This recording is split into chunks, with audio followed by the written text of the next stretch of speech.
Zona Médica, te invitamos a conocer todo lo que sucede en el fascinante universo del cuerpo humano a través de especialistas que tienen la solución para ti.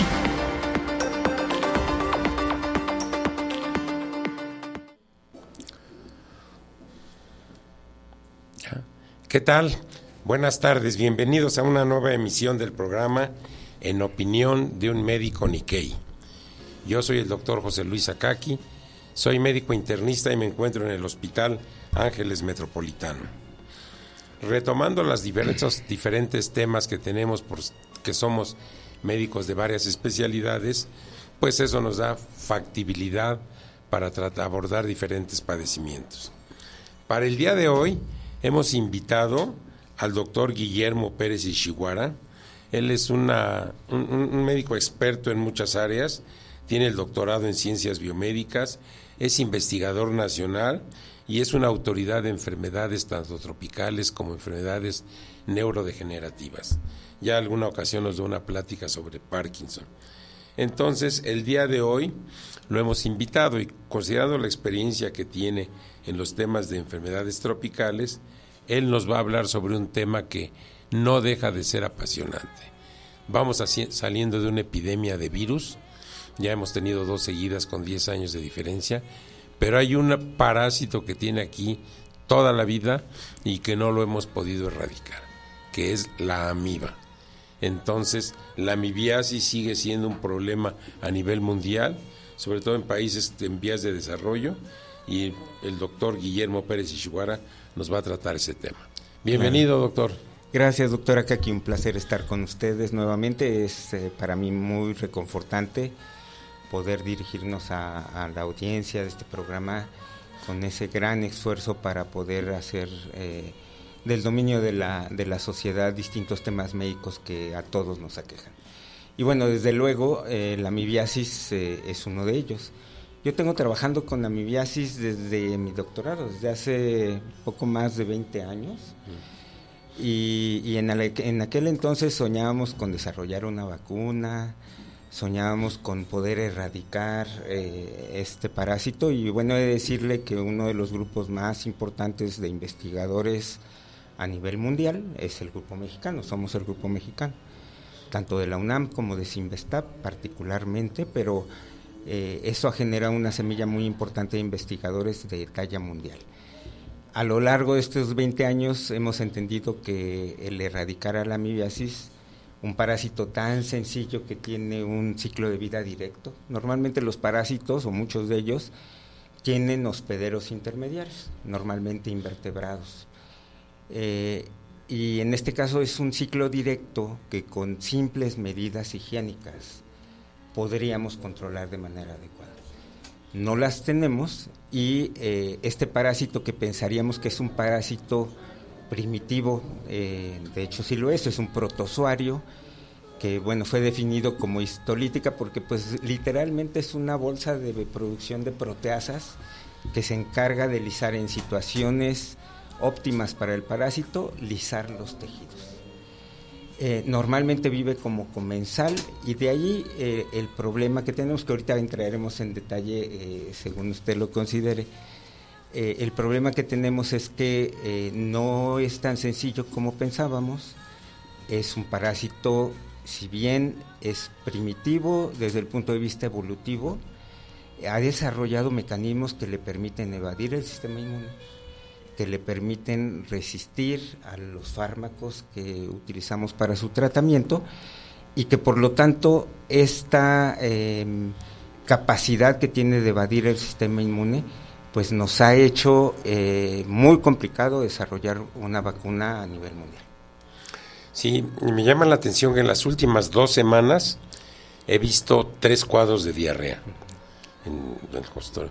Uno de ellos un joven de 23 años que le gusta andar experimentando los alimentos en diferentes formas, es un amante de la comida, y de repente se puso mal, tuvo diarrea, náusea, pero se aguantó 24 horas y cuando me llamaron ya vi en el hospital en urgencias, iba ya con datos de deshidratación y con diarrea franca. Allí aprovechamos para hacerle las pruebas rápidas de amiba, salió positiva. Amiba histolítica, empezó el tratamiento y afortunadamente evolucionó bien. Una persona que se fue a comer cosas al mercado y también con diarrea. Y otra, a mí me llamó la atención una especie como de comida comunitaria, una taquiza, donde varios comieron de los alimentos, pero algunos de ellos desarrollaron una diarrea muy llamativa. O sea, en 2 semanas, 3 eventos diarreicos que habitualmente ya no los vemos tan seguidos, sobre todo a nivel privado donde yo me encuentro, que claro, es a nivel medio alto, pero en otras condiciones sí hay todavía muchos problemas. Todavía hay muchos problemas. Y usted acaba de decir algo muy cierto.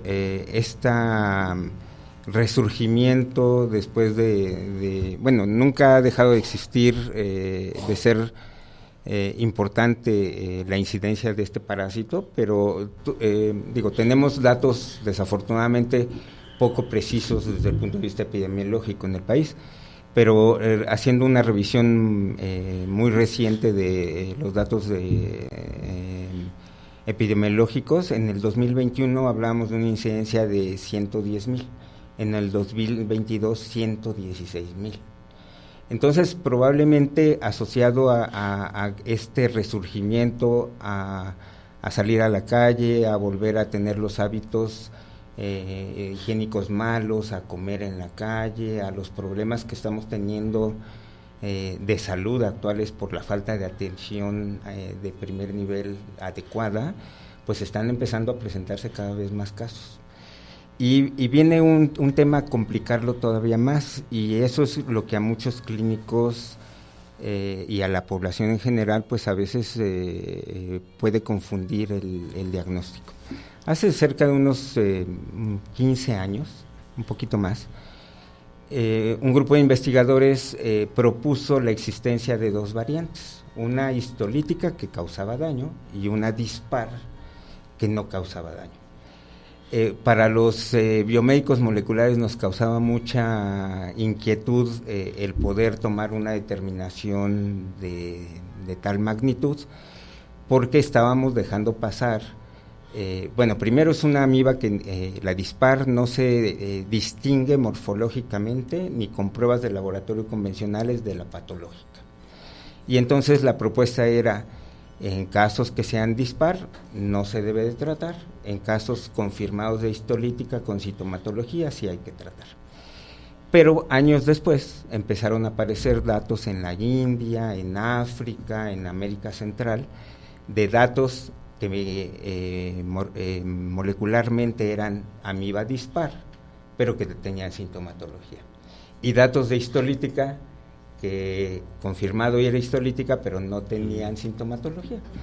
Entonces, esa dicotomía entre que es una especie o 2 especies ha puesto ciertos problemas clínicos, particularmente en aquellos sistemas de salud que no tienen acceso, sobre todo los de nivel bajo, a hacer pruebas moleculares, que es la prueba que nos permite distinguir entre una dispar y una histolítica. Entonces, eso aunado a las condiciones precarias de salud, de higiene, pues ha hecho que la aparición o el resurgimiento de cuadros de disenterías asociados a amiba histolítica sean cada vez más frecuentes nuevamente. ¿Sí? ¿Y de la amiba coli todavía existe o ya no? Sí, todavía existe, pero se supone que esa es comensal y que no genera daño, y que es una especie diferente de histolítica y de dispar. Hay otra por ahí que es la Moskovsky, que también es comensal, pero bueno, las de importancia epidemiológica esencialmente es histolítica y es dispar.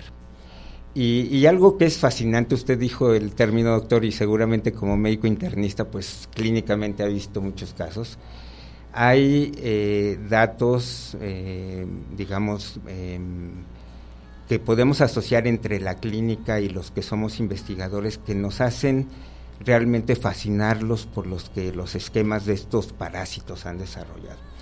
Y esto para la audiencia, pues creo que es importante, porque podemos estar transcurriendo con un dolor abdominal ocasional, con algún cuadro diarreico ocasional, acompañado de moco, y después dejamos de tener la sintomatología, pasan largos periodos de tiempo asintomáticos y no tenemos la educación, la costumbre de ir a consulta con el médico, a que hagan análisis frecuentes para poder tratar sobre todo a los niños y a los viejitos, que son los más susceptibles de desarrollarla. Y lo que hemos visto es que este parásito puede vivir mucho tiempo como comensal. Todavía no tenemos una clara certeza de qué es lo que detona el que de pronto de vivir como comensal en el lumen intestinal sin generar ningún problema, en ocasiones pueda colonizar la mucosa, invadirla e incluso penetrar y generar absceso hepático amibiano en pulmones o en cerebro. Se supone, y esto es poco confirmado, que el que sí es obvio es el estado nutricional del paciente y el estado inmunológico, por tanto. Pero también la microbiota asociada en el intestino es la que hace una asociación con este parásito, con la amiba, y que bajo ciertas condiciones, si no tenemos un estado nutricional adecuado, un sistema inmunológico competente, entonces ocurre la parte invasiva de la amibiasis. Y una vez que la amiba invade y coloniza la mucosa intestinal y luego invade,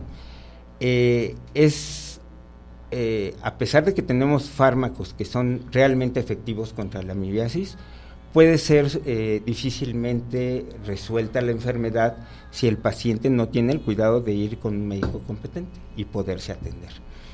Y esto es por estos mecanismos de evasión que a mí me han fascinado y varios años de mi vida de científico me dediqué a trabajar, y es los mecanismos de evasión que tiene la amiba para poder sobrevivir. Como buen parásito, todo buen parásito tiene que ser capaz de poder vivir de su huésped, causándole el menor daño posible, de tal manera de que el huésped no reaccione e intente resolver la enfermedad.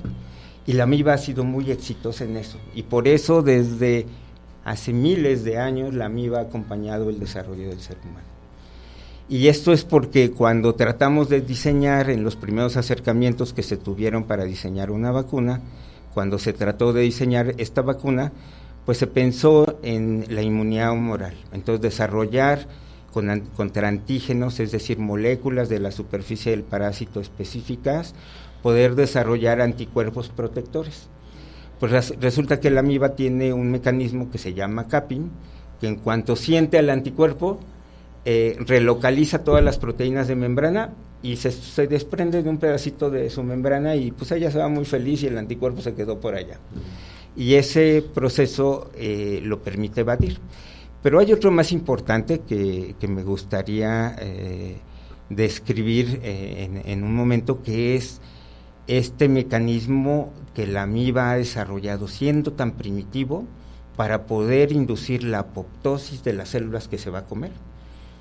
Y este es un mecanismo de muerte celular programada inducida, es decir, el parásito es capaz de hacer que su célula, que en un futuro se va a comer, primero se muera sin generar inflamación, y luego se la come, y al no generar inflamación, pues el sistema inmune pues la deja por ahí bien, ella tiene una barrera donde está bloqueando el sistema inmunológico a que lleguen las células inflamatorias, y por el otro lado se sigue alimentando. Y entonces ella induce la muerte de la célula huésped, particularmente de los leucocitos, de los macrófagos o de las células del tejido que esté invadiendo. Vive en un ambiente pues a todo dar, sin que llegue el sistema inmune y trate de hacerle daño. Y por otro lado, ella es capaz también de modular su sistema inmune. Y yo por eso, haciendo analogías, decía que, y por nuestros orígenes, que la amiba actúa como kamikaze cuando va a invadir la mucosa intestinal, porque manda de entrada a los primeros parásitos que hacen la colonización, los manda de entrada para tratar de inducir la muerte celular de las células que va invadiendo, y por otro lado, esos primeros parásitos que no desarrollan todavía el proceso de protegerse de una inducción del huésped de los leucocitos hacia la amiba de la muerte celular programada, pues son los que se mueren, pero los siguientes que vienen ya aprendieron y desarrollan un sistema de protección que evita que se mueran, y entonces es un proceso de infección donde mandan kamikazes a luchar y luego ya ellos pueden penetrar. Sí, sí. Uno de momento siente que la amibiasis va para abajo, porque por ejemplo yo de no ver un absceso hepático hace años, y yo me acuerdo cuando empezaba en la medicina, pues yo hice parte de mi carrera en el Hospital General, donde pululaban los abscesos hepáticos, pero luego ya en el ISSSTE, donde hice mi carrera posterior, también en el 20 de noviembre nos llevaban muchos abscesos hepáticos. Todavía aquí en el Hospital Metropolitano me llegué a ver varios casos de abscesos hepáticos amibianos, pero ya yo creo que tiene más de 10 años que no veo un caso. Como que siente uno que ya no hay abscesos hepáticos. Y sí debe haber, lo que pasa es que ya no llegan. Ya no llegan, o el otro gran problema que puede estar generando también un mecanismo que afortunadamente tuvimos la virtud de descubrir nosotros aquí en México, que es la resistencia a múltiples fármacos, pues es promovido porque el paciente, un poco por desconocimiento y otro también por los spots que le sacan en la televisión, de que pues yo me acuerdo de un spot que decía, si sientes que te duele la pancita, toma no sé qué cosa. Entonces la automedicación es un problema importante por el motivo por el cual pues los pacientes pueden estarse automedicando. Algunos de los medicamentos para la amibiasis son buenos, pero requieren de vigilancia médica, como todo, por los efectos secundarios que pueden tener, como el metronidazol. Entonces, este problema pues se ve un poco ensombrecido porque los pacientes ya no llegan al hospital, tienen diarrea y se toman el Pepto, se toman su medicamento, pero no significa que hayan resuelto la patología, y están promoviendo eventos de resistencia a los fármacos. Entonces, en cualquier momento la amiba nos puede dar un susto. Un susto, sí. De por sí es cuando hay congresos, el congreso pues mundial de de amibiasis se desarrolló aquí en México con el doctor Martínez Palomo, el doctor Víctor Susumi, de manera pues importante, ¿no? Medular, y todos los grupos asociados a ellos. Y ya después, normalmente siempre ocurría en México, ya hubo algunos años que lo trasladamos a Europa, en algunos países de Europa, pero siempre que venían los amibólogos a México, pues irremediablemente a ellos sí les daba su bienvenida a la amiba, ¿no? Se enfermaban de problemas disentéricos. Llegando. Y sobre otros unicelulares, por ejemplo, yo he oído que también han investigado mucho sobre la giardia. Sí, también hay mucha investigación sobre eso, ¿verdad? Sí, también hay grupos importantes mexicanos sobre giardia.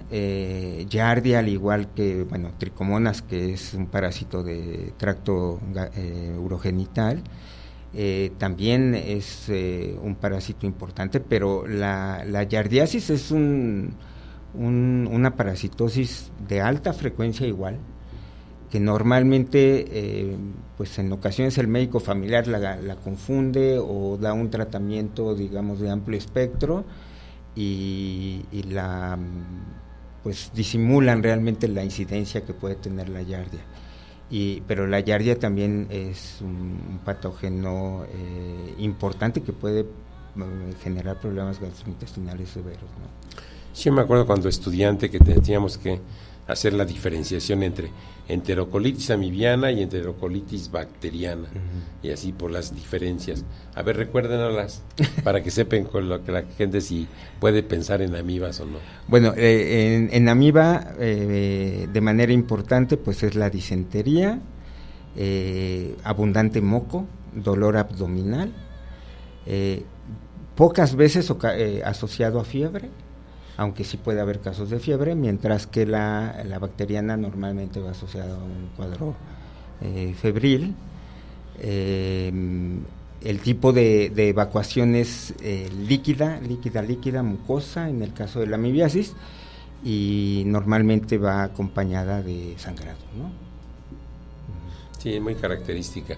Pues tenemos muchos casos actualmente de problemas por amibas, pero no, como que no salen mucho a la luz, ¿verdad? Se curan en su casa. Sí, cuando nosotros empezamos a estudiar la resistencia a los fármacos, es curioso pensar que un organismo tan primitivo haya desarrollado un mecanismo tan refinado como es la resistencia a múltiples fármacos, como lo hacen las células cancerosas. La misma P-glicoproteína que provoca resistencia a polifármacos en cáncer es la misma proteína que en la amibiasis o en la amiba provoca la resistencia a los fármacos. Es una proteína que se expresa en la superficie de los trofozoitos y que pues ante un fármaco que tiene características peculiares, que la mayor parte de ellas son químicos que tienen estructuras aromáticas, toma la P-glicoproteína, este fármaco, y lo echa hacia afuera. Entonces, por más que le pongamos, ella está bombeando hacia afuera el fármaco que nosotros empleamos para tratar. Entonces, cuando hay eventos de automedicación, pues por más medicamento que le podamos estar dando, la amiba lo está sacando. Eso experimentalmente en amibas que aislamos de pacientes sintomáticos. Entonces, hice un convenio con colegas en el 1 de octubre para detectar pues ya los casos reales, ¿no? A ver qué tanto la resistencia a los fármacos en este parásito estaba ocurriendo. Y pues de esto le hablo hace 15 años, y hablando con los pediatras, con los gastro, me decían, no, pues sí tenemos del hospital, pues a lo mejor 8 o 10 casos de cuadros diarreicos asociados a amibiasis por semana. No, pues está perfecto, sí lo vamos a poder encontrar. El problema es que pues el paciente ya llega politratado, o sea, ya cuando llega al hospital es porque ya probó muchas cosas, y ya no nos fue fácil poderlas aislar. Entonces, la realidad es que clínicamente que en el mundo se hayan demostrado casos de resistencia a los fármacos es complicado porque los pacientes no llegan a los hospitales y no podemos, por el tipo de cultivo que se requiere para la amiba, que normalmente vive en una especie de simbiosis con las bacterias de la flora intestinal, pues vive asociado a esas bacterias, y hay que ir poco a poco acostumbrándola a vivir en cultivos axénicos sin la presencia de estas bacterias, y ha resultado muy difícil poderlas aislar. Entonces se han encontrado en algunas partes del mundo aislados que son resistentes a metronidazol. Nosotros reportamos aislados resistentes a emetina, y recientemente algunos imidazoles, que son pues fármacos muy exitosos en el tratamiento de la amibiasis. Pero regresamos al punto inicial, como hablábamos en otras ocasiones.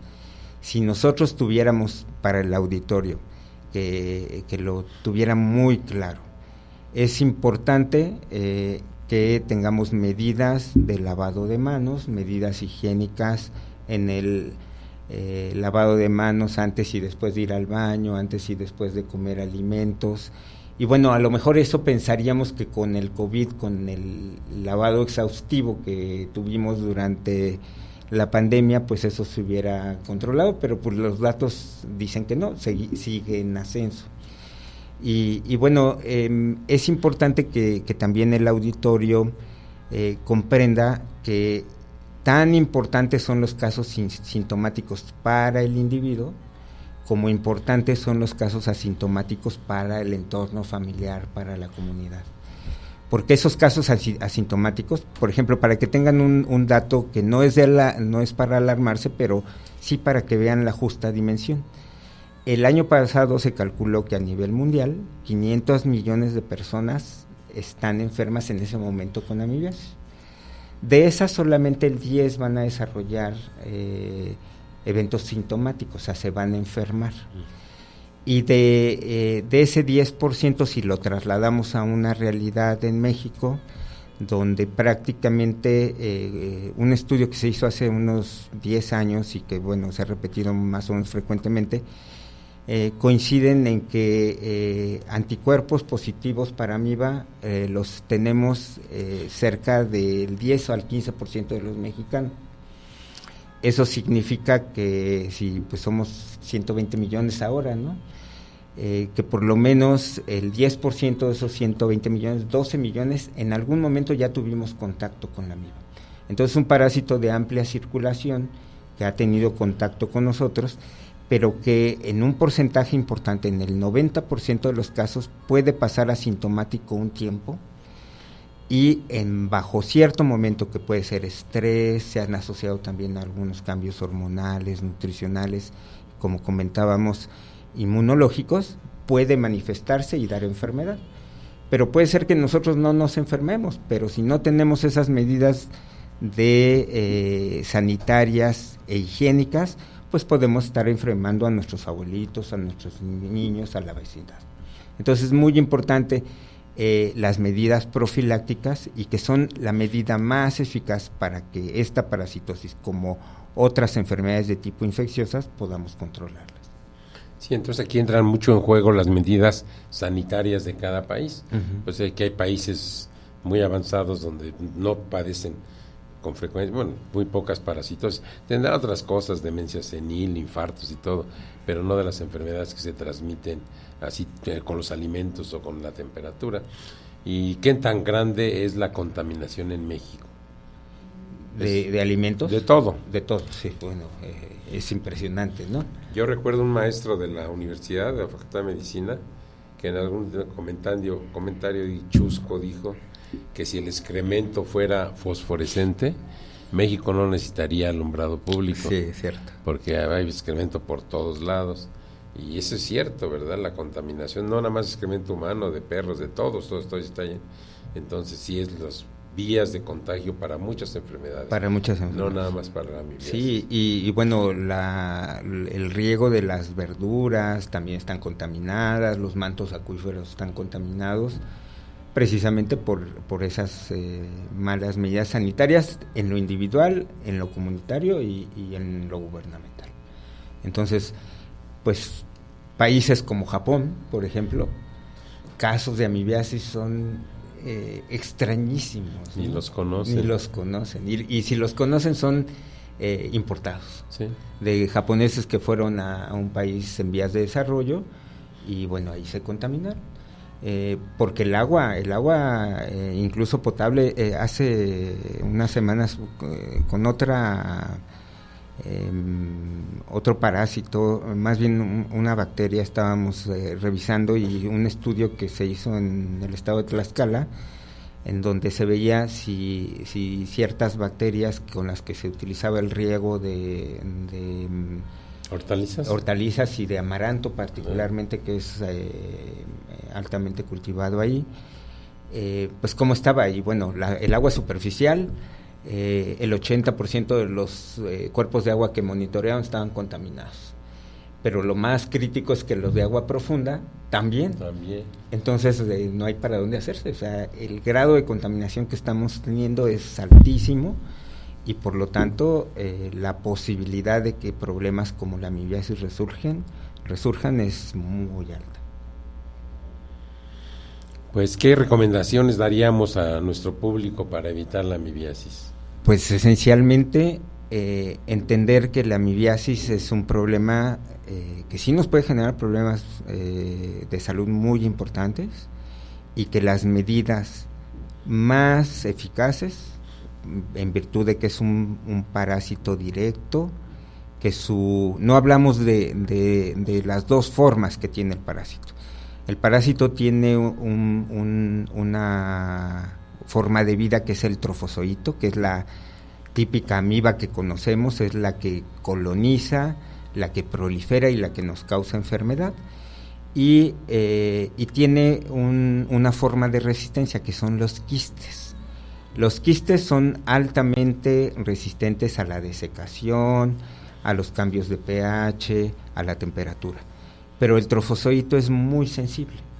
Entonces, si tenemos medidas higiénicas que eviten el podernos contaminar y poder lavar las manos con agua y jabón, eso va a matar o va a ser inviables a los quistes, y va a evitar que esos quistes, cuando los ingeramos con los alimentos, en alimentos mal preparados, yo les diría expresamente en respuesta directa a lo que el doctor aquí plantea, pues eviten comer en la calle, en lugares de dudosa higiene, lavado de manos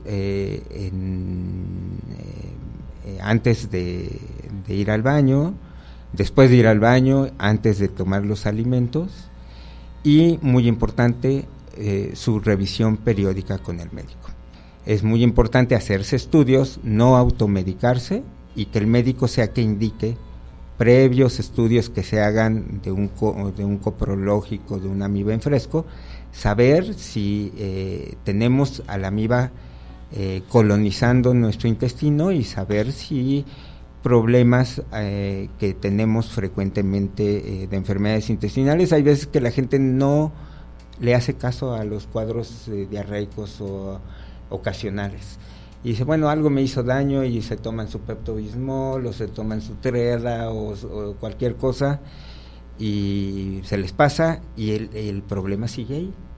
Entonces es muy importante acudir con su médico para que él pueda dar el tratamiento adecuado dependiendo de lo que resulte de los análisis que se le practiquen. Y el lavado de manos intensivo, ese debería de ser el problema, la manera de resolver el problema. No necesitaríamos estar tomando tantos medicamentos. Este parásito, a diferencia de otros, es un ciclo directo, y la contaminación es orofecal, es decir, contaminado con materia fecal, las manos, los alimentos o los insumos que nos llevamos a la boca son la fuente que nos contagia. Si nos lavamos las manos, el asunto se resuelve. Sí, sí llama la atención las condiciones de higiene que hay en algunos países. Yo he tenido oportunidad de ir a países muy pobres, pero también a países muy avanzados. Y de Japón, que es lo que más hablamos nosotros. Uh-huh. Yo he tenido ya varias veces, he ido a Japón. Llama la atención que hay ríos que atraviesan pueblos, que atraviesan ciudades, y uno se queda viendo al paso del agua totalmente cristalina y transparente. No ve uno ni una basurita ahí que vaya flotando ni nada. Es un respeto a las aguas, sí, increíble en Japón. El agua se le respeta porque es la fuente de la vida. ¿Sí? Totalmente de acuerdo. Aquí, ahorita que dijo eso, cuando yo era director del Centro de Investigación en Biotecnología, está en Tlaxcala, y ahí hay muchas zonas de ríos, porque hay muchas zonas de cultivo de hortalizas, pero también maquilan mucho mezclilla, y son cuerpos de agua donde brota el agua directamente. Hay por ahí venas de distintos mantos acuíferos que afloran, y da una tristeza tan enorme el ver cómo el agua. Yo me acuerdo que cuando yo llegué ahí, yo a lo lejos veía el río y se veía azul. O sea, qué barbaridad, qué bonito es esto. Y entonces me acerqué, y realmente está azul porque ahí lavan directamente la mezclilla y contaminan todos los ríos. Y el colorante que se utiliza para teñir la mezclilla, el colorante azul, que es un azul negro, es carcinógeno.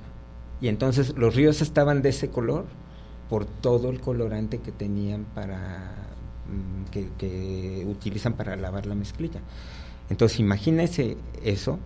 Un día también en Chiapas, doctor, le comento este dato. Hicimos un estudio con un grupo irlandés, que era un estudio muy sencillo para evitar las parasitosis y la muerte infantil por problemas gastrointestinales en niños.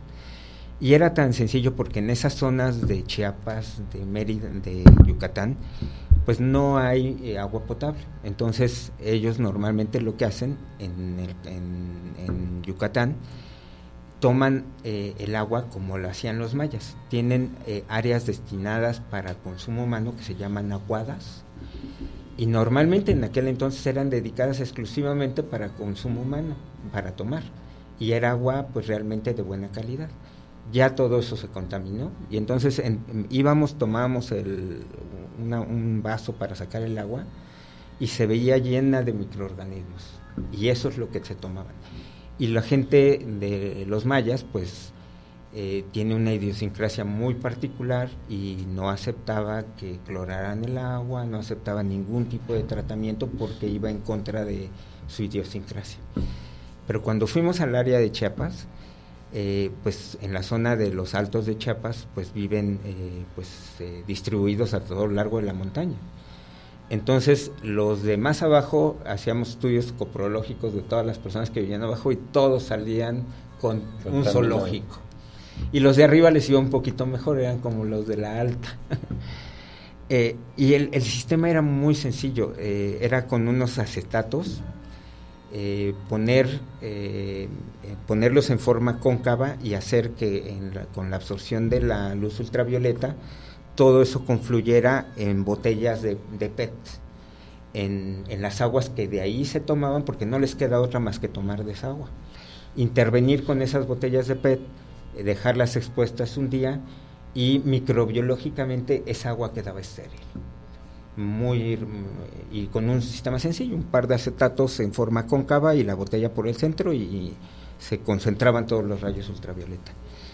Después de la intervención, los cuadros de disenterías disminuyeron de manera importante, pero bueno, vino un cambio de gobierno, ya no aceptaron que interviniéramos y pues el proyecto se terminó. Pero con medidas tan sencillas como vigilar la calidad del agua, la mortalidad infantil en zonas de alta pobreza puede disminuir hasta en un 60-70%, con medidas tan sencillas.